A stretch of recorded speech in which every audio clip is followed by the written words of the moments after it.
similar to your Buffalo, you kind of regretting your James Cook pick in the aforementioned mock. I'm regretting Josh Jacobs there. I took him there. So I think Green Bay is an important backfield question to answer here in fantasy drafts this year, because on one hand, Josh Jacobs was Ezekiel Elliott last year. He's almost last in yards per carry, missed tackles, yards after contact. The comparison's right there.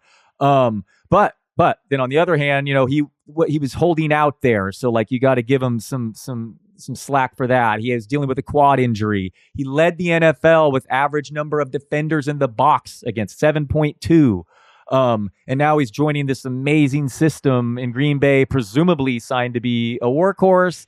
And then MarShawn Lloyd is drafted. And you look at the last 4 years in Green Bay, the snap share in backfield's 50-50, 58-49, 58-43. AJ Dillon is still seeing snap shares and he's not any good. So, and then on the other flip side, MarShawn Lloyd has committed 11 fumbles, over 291 career touches in college, questions in pass protection, flawed prospect, but he also has intriguing potential with his tackle breaking ability. So I don't know, what are we doing here with Josh Jacobs? Because if he's the feature back in Green Bay with that youngest offense in football with Love, he has top 5 upside.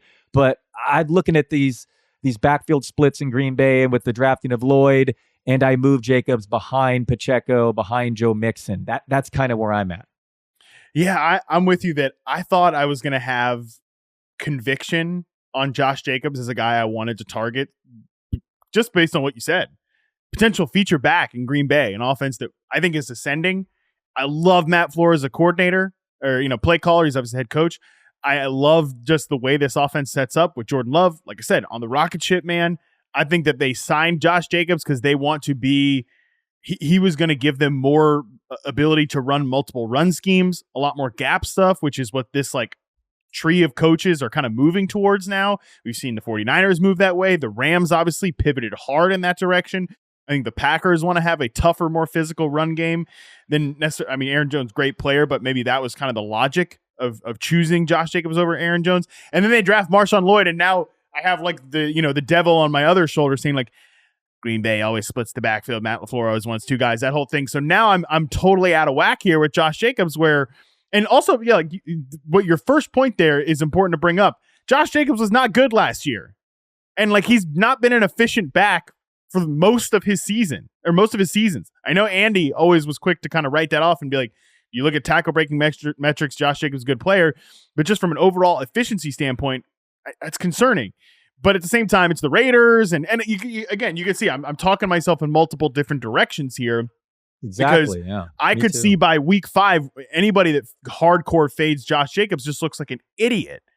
But I could see by week 17, we look back at this backfield and be like, yeah, it's kind of split, and I guess they're going to move on from Josh Jacobs. But I will say, last kind of just point on this, and I know I just talked in 1,000 different directions and probably offered nothing to the podcast, which is great since I host the show. MarShawn Lloyd is a little bit of a mercurial player, where I like MarShawn Lloyd's rushing style, but he's a little bit wild. He fumbles a lot. He could end up just not earning a role on this team. So maybe, Dalton, where I'm saying I don't have clarity now, maybe by reading reports in the summer of MarShawn Lloyd's progress, we're able to sort of kind of pinpoint how we're supposed to feel about Josh Jacobs.